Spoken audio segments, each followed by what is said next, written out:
Gold jacket, green jacket, who gives you? Hello, everyone, and welcome back to the Gold Jacket, Green Jacket podcast. We're here for a bonus episode covering the Masters. And if you're watching on YouTube, ladies and gentlemen, the setup is going to look vastly different because we have 3 microphones out for a change and 2 different heads. So, unfortunately, this is a massive logistics error on our part. Joel is actually away at Q School final stage at the moment. And so I've had to get the phone out and call in the reinforcements. I've been joined by returning guest, Michael Palomares, SGM. Welcome back, mate. Thanks for having us again. My pleasure, mate. Thank you for coming in. And we've got, for the first time, ladies and gents, Mitchell Cooper. Mitch. Good to finally get the call up. Absolutely. If for listeners of the podcast, you would have heard me refer to Mitch a lot. Someone that we play a lot of golf with and a lot of golf together. So very excited to get him on. These two are going to be joining me for the full episode on Friday as well. So you'll probably be hearing this before then. So you can look forward to that. We're going to get stuck into just how we know each other in that episode. But for now, it's Masters. And what a freaking day. Yeah. The tournament. Pretty full on, wasn't it? Full fucking on. I messaged you and I was like, we got a game on our hands. Absolutely we do. That was good. And that was right around the time when I think Rory dropped from 14 under to 10 in the space of 2 holes. Now, for those of you who have been living under a rock, may not have seen the results, Rory McIlroy won the Masters in a playoff against Justin Rose. Both players finished tied 11 under. And the final, let's say, 2.5 hours of that final round was bonkers. Crazy. I think Bryson really putting it in the water 2-3 times. Yeah. I thought this is going to be boring. Yep. Unless Rory chokes it up, and he kind of did. Absolutely. But it was right around when Bryson started to fail and, you know, make mistakes that other players started to sort of poke their heads out. Like Patrick Reed played really well, which, I don't know, had a lot of people caught off guard. Holing out helps. Holing out on, was it 17? 17 helps for an eagle. Scotty Scheffler was always in the mix. And then Justin Rose. You could argue out of absolutely nowhere, shoots a 75, 3 over 75 in the third round. We've got the leaderboard up here on the laptop. So if you see us looking at that, that's what we're doing. 3 over 75 in the third round to come out and shoot a 6 under 66 to force a playoff was exemplary. He had a great start as well, shot a 7 under 65 in the first round, but I thought he played a fantastic tournament despite obviously the few blemishes in the third round. Yeah, and hats off to Rory because Rose came in firing, 6 under, birdie on 18, momentum going his way. So Rory to have the mental capacity and the head strength to and the nuts just to fucking to pull that to off. stick it out, and absolutely, like you said. I want to talk about that putt because there were 2 putts for me that none of them were made by Rory. First one was Bryson's putt on 18 in the third round. Crazy. Just like in the US, was it, when he hit that chip in the third round as well? Very similar. And I thought, here we go again. It's going to be the same thing. Momentum swinger, massive momentum swinger. And the second one was Rosie's putt on 18 in the fourth round on Sunday.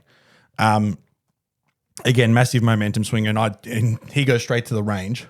And I'm thinking he knows something that we don't. Yeah, because he was leading at that stage, wasn't he? It was touch and go. He might have been leading for maybe Like 10 a hole, minutes, yeah. or a hole, like you said. Let's backtrack a little bit and talk about Rory because today was not the best round of golf we've seen him play by a long shot. But 2 rounds back to back of 66 helps. So in the leaderboard, we've got it up here. He went even par on the first round, 66, 66, so 12 under through 2 rounds of golf, and then a 73 1 over today. To finish 11 under, force a playoff, and to be completely honest, he nearly threw it away twice. He could have won this by 6-7 shots quite easily. Just that first day, 2 in the water on 15, which was crazy. Kind of looked like he just lost a bit of concentration. It seemed like the group took a while. I think Akshay Bhatia hit it in the water as well and then had to walk all the way around to the drop zone as well. And then Rory was waiting for then him to come and mark his ball, and then he's just put it straight in the water. I think just a bit of a lapse in concentration, but he fought back the next 2 days and then nearly did the exact same thing in the fourth round as the first. But yeah, he's held it together. His iron striking was incredible. For the most part. He just couldn't putt. There was the wedges that I think soon as he had to start getting a bit touch and feel, especially that, I think that's one of the worst shots I've ever seen. That one where he laid up On 13. on 13. So he makes double bogey on 13, the par 5, after electing to lay up. So it's a relatively short par 5. Yeah. If you can take some, like a lot of these players are taking, for most players on the tour, most players in the Masters are taking on the corner. They're hitting it to maybe 180 yards out, which nowadays is a pretty strong 7-iron, if not a backed off 6, right? And yeah, Rory's taken driver. Was it driver that he took on He 13? hit 3-wood and Three then wood. like a 7-iron, I Yeah, think. so he's laid up with 3-wood and a 7-iron to then give himself maybe at most 100 yards, 80 I think yards. it was, around 80, and he's just hit it so far off the toe. Just that nearly it's- toe shanked one into the water and then eventually made double bogey. And at that point, I'm like, holy shit. That's when you message saying we've got a game on our hands. I was like, I was, if my boss is listening, I hope he's not. I was watching at work, right? And I'm pulling my hair out going, anyone can win this from here. He does well. He rallies right through 14, 15, 16, 17. So he goes from 13 under to 11, then down to 10 on 14, makes bogey there. Right, back to 11 under for a couple of holes, 12 under on 17, and then finishes on 18 with a bogey. Now, again, you talk about iron striking, fast forward to 18, right? Palms driver, hits arguably the best drive he's hit all day, right? He's got 128 yards. Yeah, I think he's hitting gap wedge Gap at wedge. that point. I don't think he's And hitting again- an iron from that much. Again, spooned one, right? Into the front right bunker. And honestly, when I saw that ball in the bunker, I'm like, I can't see it being any. I was struggling to see it being better than bogey. yeah. I was the same. I was like, here we go. Yeah. the last hole collapse. Of Yeah. Rory McIlroy after 4 days. Well, and this is the thing about Raws. We've seen it happen a couple of times again because this happened in the US Open last year, right? He was pretty strong coming down the stretch and then has issues on 18 around that 3-foot mark. And then all of a sudden he's lost a tournament. Yeah. So he puts that bunker shot to 6-7 feet. And as soon as by this stage now at work, I got a couple of boys watching on the phone, right? And I said to all of them, I'm like, he's missing that. Yeah. There's every chance he misses it. I think everyone misses that. Yeah. The pressure on you in that situation. That's a great point. Yeah. That's a great point. You'd be fumbling. We had, obviously, last week's episode, Joel was talking about pressure and, being in that moment where you're standing over a putt that means a lot and he goes to pull the trigger and nothing moves. So I can only imagine what it's like when you are Rory McIlroy trying to win a 5th career major, trying to make a career Grand Slam, standing over a 6-foot putt for par to win it. I think the biggest difference I saw in his game today was when he was trying to save the lead versus when he was actually trying to win the tournament. And 17, he tried to win the tournament. Even 15, 16, as soon as he was even with someone else, he's like, okay, I've got to actually win now. I can't hold off and just try and defend this because I'm not going to win if I do that. And I think that's, again, what he did on 18. He started to get a bit defensive and then he come out in the playoff. He was attacking again. And it's just two different kind of guys. He's a much better player when he's attacking, I think. I agree. And it's that whole adage of the hunted versus hunting versus being the hunted. Yeah. Right? And so when Bryson drains that putt on 18 in the 3rd round, I'm thinking, fuck, Bryson loves to hunt. Right? And there is nothing better than Bryson DeChambeau chasing someone down from 3 shots back or 2 shots back, whatever it was. Right? So that's why my thought was like, Jesus, we've got a round of golf. It's almost like an 18-hole playoff. Right? Like back in the day. That's how I saw it. There were only 2 horses in this race at the end of Saturday's round for me. Yeah. Then you said it. Rory makes mistakes when he's got a comfortable lead and all of a sudden he goes from being the hunted to now he's hunting. And now, there's a couple of horses in the race again with Rose and Reed because, again, Patrick Reed pops up out of nowhere, previous Masters champion, hasn't really done much since in terms of majors since then. The commentators said it themselves. But Rory then has to go and pull out arguably the best shot he's ever hit in his career on 15 to set himself up for eagle. Yeah, and then missed it. get a bit and gets a bit steery on the putt. So, but you're right. The iron play was phenomenal. I think he drove the ball a lot better towards the end of the round yesterday. And ultimately, he's a Grand Slam champion. Yeah. There's nothing that anyone can, and he said it in his interviews in Butler Cabin afterwards. He's like, I don't know what anyone's going to talk about next year. He goes, because no one's going to be asking the question, hey, can Rory do it? I've done it. I think he's going to go back to back. Yeah. Actually? He could go mental. I think like this just takes the pressure off his shoulders. Yep. And it's like Super Saiyan Rory coming out now. Like That is he's a got great- nothing to worry about. He's just going to go out there and probably play some of the best golf. That's a great So I think point. he's probably this is the best we've seen of him, and he's going to get better from here. Okay. So this is the true monkey off the back. Yeah, I feel like Open it the is. floodgates type. Yeah, because it's interesting you said it, because it was the thought that I had. He's won a major now. It's almost as if he's never won one before. It's that long. 11 years between Yeah. between drinks is a long time. Yeah, it gets in your head too. Absolutely, it does. And you could see the emotion on 18 after he drains the putt in the playoff, because that is 11 years of emotion right there. To get on your haunches and, be crying within seconds of draining a putt, throwing his putter over your shoulder. First thing I thought was someone's going to have to fucking fix that green. The greenskeeper. Oh, fuck. But like, how many times does that happen though? But you're right. It's 11 years of pumped up aggression, emotion, stress. Plus, then you throw in everything that's been going on in his personal life in the last 2 years. Yeah. Are they still divorced? Or? No, they never did get divorced. Oh, it was a bit of a. So they were going to get Mental divorced. boy. It was almost between majors last year, where he Yeah. was all right. He's getting divorced. He won 2 times. He won really quickly after it was announced, and everyone's like, "Fuck, Rory's a single on. man. He's on." Right, and then at the next major, the divorce was called off. So you throw that in the mix. Plus, then he's been the figurehead alongside Tiger Woods of the whole PJ versus Live battle. The bloke's had a lot on his plate, Yeah. to say the absolute least. Yeah. Imagine 11 years. Like, golf is a game of losing. Yeah, you win absolutely. 5% of your tournaments, and you're one of the greatest of all time. Correct. So 11 years is hats off to him. It's almost like trying to snag a win at Heidelberg nowadays in the TOC. Yeah. You're not doing it. It's 11 years between drinks. Maybe if you play off a stack, you might be right. Absolutely. You got to exactly. blow out and then come back in. I know. We might have to start pumping up the tires a little bit. Yeah. Play off 35 next week. Might get a chance. Go on. Hats off to him. Like 11 years. Like, imagine how hard that is on yourself. Well, think about how it. many second places. Yeah. Everyone talking about him. Yep. Yeah, I think it's incredible. I agree with you. And you know what? There was a lot of the time today whilst watching it that I was rooting for Justin Rose, Bryson DeChambeau, because I've said it plenty of times. I never thought today would come. I genuinely never thought today would come. And like you said, 11 years between drinks is a long time. Yeah, And- I think Sportsbet's out big on their pocket. Oh, they've copped it. I reckon everyone got around him. Oh, big you reckon? time, yeah. Especially maybe after the first round where he didn't have that great a start.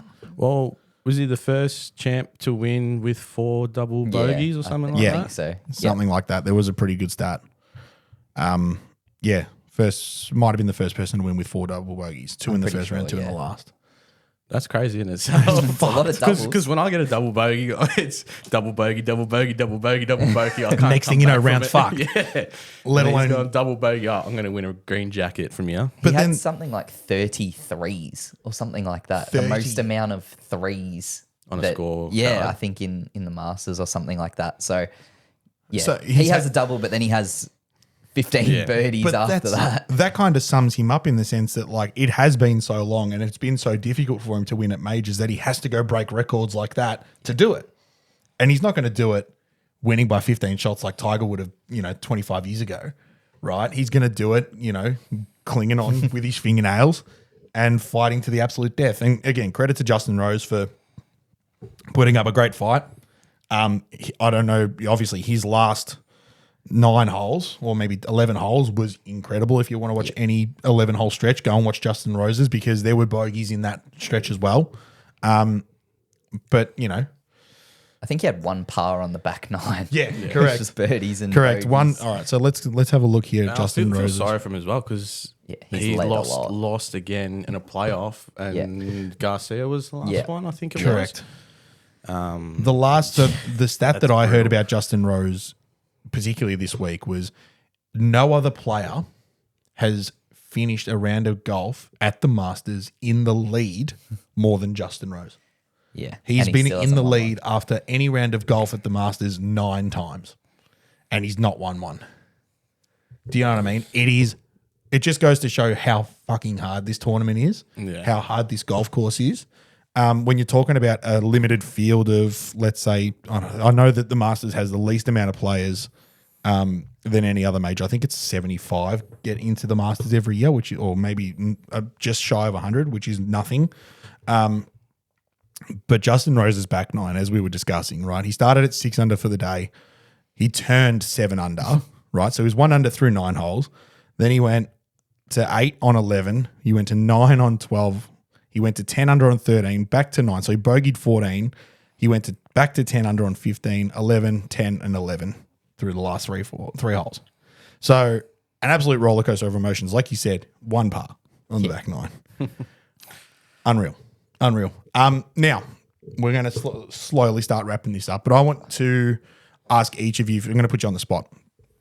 What was your standout moment from the final round? And who was one player that sort of impressed you the most, aside from Rory? Okay. Mine's out of field. I don't know where he actually finished up. Schauffele. Yep. Coming off a rib injury, and he ended up in top 10. Top 10. Yeah, let's just say top 10, I think. Hang on. 2, 3, 4, 5, 6. Yeah, top 10. Yeah, that's impressive. I'd be worried about him. You reckon? He's a major machine, I reckon. He's threatening. Because I think I read up that he's 32 under the card on majors. Shit. And Scheffler is 17 behind him. Okay. Yeah. So this is the next generation of Brooks Koepka who's just cut out for the majors. So he's impressed me coming straight off an injury, coming into a major and finishing top 10. That's, of course. Yeah. But he's just in the form of his life as well. Yeah. And a shot, I think it's going to be gone down in history, the shot on the 15 for Eagle. Yeah. It's going to be one of those Bubba. The Bubba out of the wedge. Yeah, it's going to be one of those, and that's going to be Bubba out of the trees with the wedge. Yeah. It's going to be those three, I reckon. Rory shot on 15, Tiger's chip in 2005, and then Bubba's flick wedge around the corner in 2012 or whatever it was, or 14 even. Yeah, just phenomenal. Mitch, go for it. I think a surprise is Patrick Reed. Yeah. Where did that even come from? Yeah, he played unreal. He's been grinding away. I think he's even playing in those other tournaments, DP, to try and get into all of these majors and stuff. So he's actually surprised me a fair bit. And you didn't really know that he was anywhere near it, really. It was just... Until he was there. Yeah, and then all of a sudden he's finished outright third out of nowhere, to be honest with you. Yep. So I think that was quite a shock. Well, again, being an ex-Masters champion, previous Masters champion, he's always going to have an affection to Augusta National. He's always going to play well there. You'd expect all previous champions to do that, right? They're going to have a different sort of, like I said, understanding of that golf course compared to, say, someone who might not have won it in the past. Yeah. There's some crazy stats that I was reading up on, it takes your 8th time at Augusta to really start understanding the greens. There's a lot of stats saying that people have won it. It was their 8th time. Yep. And there's another one. It's the number 53 is the caddy's number. Yeah, I saw this video. Lined up with Bryson this year. It was his 8th one, and the caddy number lined up. I think I might have seen the same video as the most. The age that's won it the most, the caddy numbers that have won it the most, and a number of appearances. So it was 8 appearances, caddy number 17 or 53 or something, and then the age 31. So most Masters champions happen at the age of 31, which it was Bryson. And that's when I kind of was just I think I might have seen it after the third round and was we're on here. Our man's on. Let's go. It's written in the stars. For me, the surprise to me comes from, and I'm going to go a little bit further down the list, Zach Johnson. We were discussing this off air. Now, last Ryder Cup captain for the US. So when you're made, not the tradition, but the understanding is that once you have been asked to captain a Ryder Cup team, there's not a lot of playing days left for you, right? So that's just probably the safest way to put it, right? Zach Johnson is by no means an old man, but he's by no means in the prime of his career either. For him to turn around and have 5 under for the tournament, and hang on, was it 5 under? Yeah, it was 5 under, and finish tied for 6th or 7th, whatever it might be, was pretty phenomenal. And I think I heard the commentators talking that this result actually puts him in the mix to play in the Ryder Cup this year, which is at Bethpage Black. So interesting times ahead. Keegan Bradley's obviously the captain this year for the US, and he's got a lot on his hands, I'd imagine, because if players are in form, doesn't matter who they are or what they've previously done, I think you've got to consider it. I'm not saying that Zach Johnson's going to play in the Ryder Cup this year. I don't even think he's in with a sniff, but I think they'll try to avoid to pick him if they can. yeah, that's probably the case too. But if he continues to play this well and doesn't get picked, I'd think he'd be pretty hard done by. Yeah, for sure. And the shot for me, I think when you look at highlight packages from previous years, sometimes they throw a shot that caused the playoff. So I think that 3 foot or that 6 foot putt that Rory missed on 18 is going to get showed a lot more than he might want. Yeah. Right? I'm not saying it's the shot. It's the shot that changed the tournament. Aside from that shot on 15, right? You don't get to a playoff if you makes it. Yeah. And he shouldn't have been getting there, realistically. Correct. With 5 up, with 6 or 7 holes to Right. play, it should be over. It's going to be the calamity of errors, right? So I'm thinking about 13. I'm thinking about the putt on 18, maybe a couple others that he had, the double on 1. He had another short birdie putt as well. He's hit another Yeah. mint shot and then just missed a Yeah. 5-6 footer. So despite the win, it was shaky to say the absolute least, but we take nothing away from him. He's been phenomenal basically all week. Give or take maybe a dozen holes at most. But he's a Grand Slam champion. There's nothing we can say about it that changes it. And credit to him. Yeah, and he seems like a great guy, so Yeah.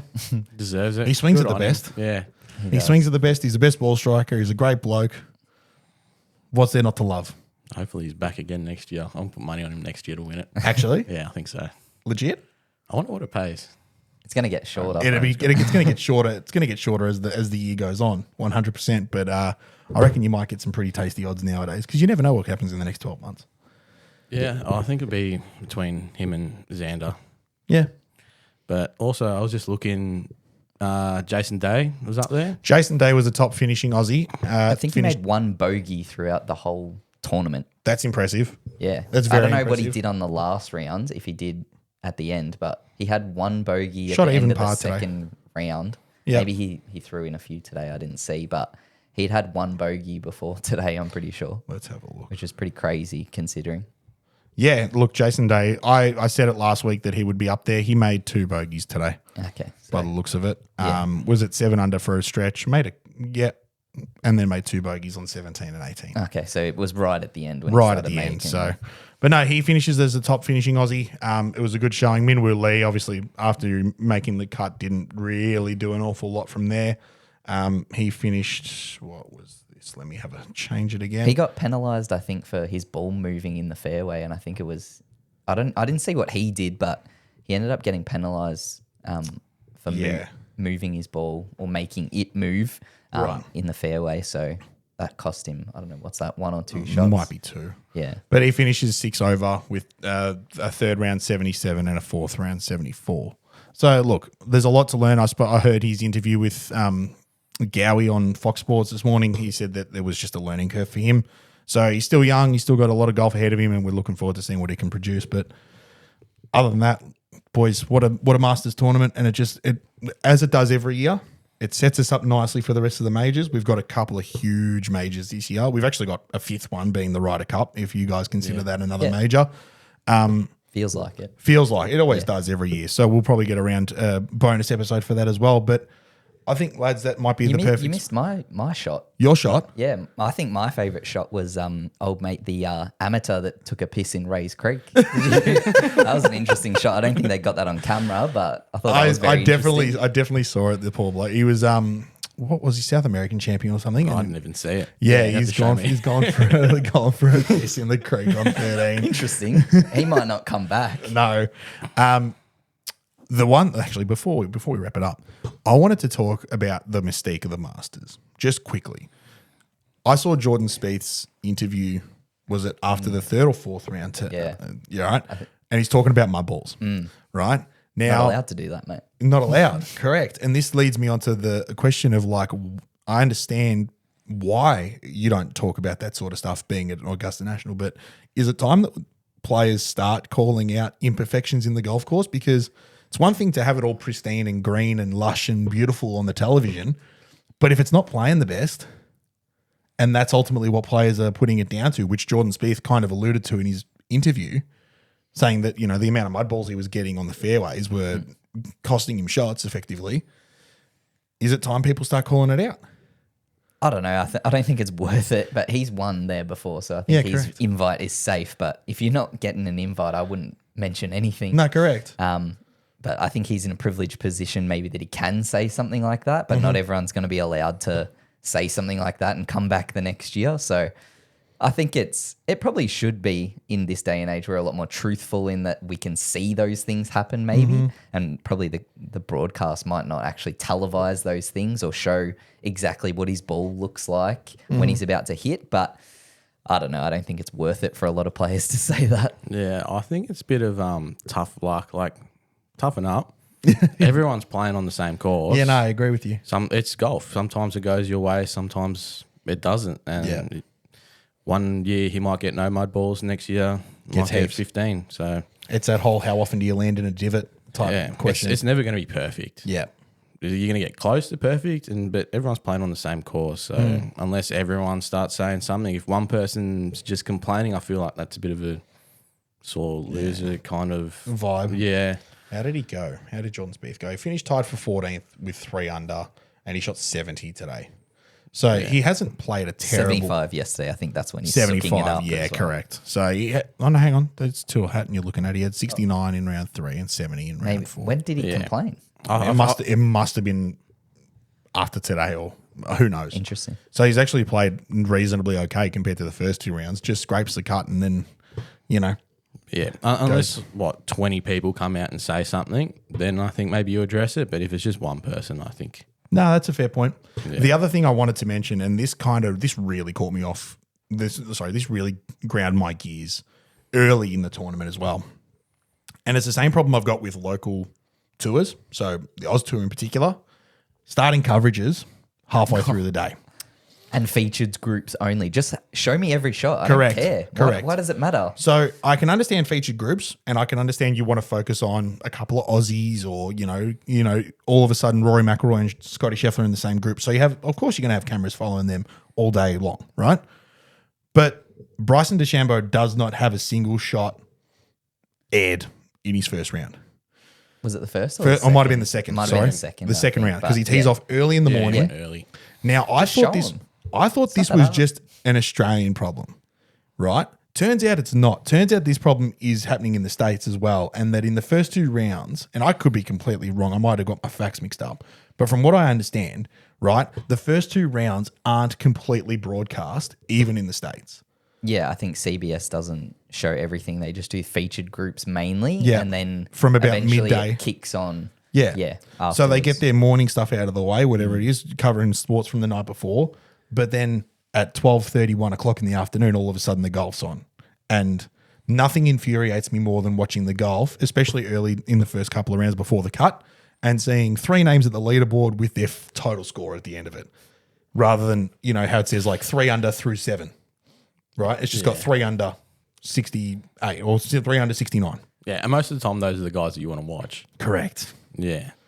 It's a problem in golf. I genuinely think it's a problem because you've got guys who are bringing massive numbers to the game, like Bryson DeChambeau, who's genuinely got a swing and some power in pull in the sport, that all of a sudden people aren't watching him.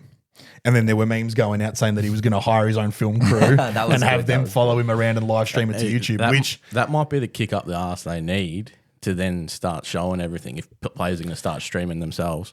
Augusta and the Masters have always been really weird about how they present the product as well. Yeah, no phones and all that kind of stuff. But from all accounts, they make $0 on the broadcast rights. None whatsoever. They basically give it away for free, right? And they make all their money on their merch, which, fair enough. And if that's what they want to continue to do, because, if they sell the rights, then companies are forced to put advertising up, which they don't want to do. Yeah. Right? So they give the broadcast rights away for nothing in exchange for no advertising. Right? And then Augusta will pick, or the Masters will pick 5 or 6 different ads that they can show during the broadcast, and that's it. So it's very much they've got a very strong grip on how the Masters is presented. It's a bit of a culty vibe. It's so culty, so culty. And I saw an Instagram video of one of the former broadcasters or commentators saying, and the phrase he used was, it's very Georgia in the sense that it's sitting on the porch with your grandma drinking an iced tea. Yeah. It's very polite. It's very proper. Yeah. It's Can't very- say back 9 or something. Yeah. Heard that. Yeah, can't say back 9, right? Yeah. You get second 9. You can't say driving range. It's the tournament practice facility. Yeah. You can't say Fans, your patrons, patrons, right? Yeah. It's all They're not these. fanatical. It's super culty. But we love it Yeah. ultimately, and it's the best major of the year, in my opinion, for a By reason. far. By far. Yeah. Right? We have this discussion. And in 3 months' time, when we're talking about the US Open and whatever else in the Open, we're going to be like, oh, they're all on the same. You can't pick them. No. You can't. You can't. When it's April and this is happening, this takes all our attention and all our love for 4 days. And, mate, honestly, phenomenal. Yeah. Even people that aren't into golf watch the Masters. Correct. So that shows how big it is. It's the Super Bowl of golf. Yeah. It's the Super Bowl of golf, if you ask me. 100%. But Boys. do you reckon we'll get Rihanna out? No, Halftime show fuck, sometimes? imagine that. Imagine Only that. she's Everyone, singing church songs. imagine that. Shotgun start in the 3rd round, right? And halfway through, everyone goes in the clubhouse, and then Rihanna goes out with friggin' whoever to do a halftime performance on the 17th fairway. Yeah. Fuck me. Too provocative. Wouldn't be right. That'll send them fanatical if you ask me. If it means that you get full broadcast, will you watch halftime show? Probably. You know what? If I've got to sit through half an hour of dribble, Yeah. just so I could watch every shot that everyone hits, take it. But lads, in summary, Rory McIlroy is a career Grand Slam champion. He's won the elusive one that for a long time had gotten away from him. Took 11 years to get there, but I'm sure he's having a couple of beers with his mates and his family. Yeah. And celebrating very hard because there's been a lot of hard work that's gone into it. And Divorce is off. The divorce is off. He's back. He's back. But no, ultimate congratulations to him, and well done to everyone who believes they played well this week, because there's going to be a bunch of players who didn't. But yeah, and gentlemen, thank you for coming in. We'll wrap this up very quickly. Thank you, ladies and gents, for tuning into this episode, the bonus episode for the Masters. Stay tuned for Friday's episode 62 coming your way. Thanks again, boys, for coming in. We'll get stuck into episode 62 right now, Thank you. and we'll chat to you then. Cheers.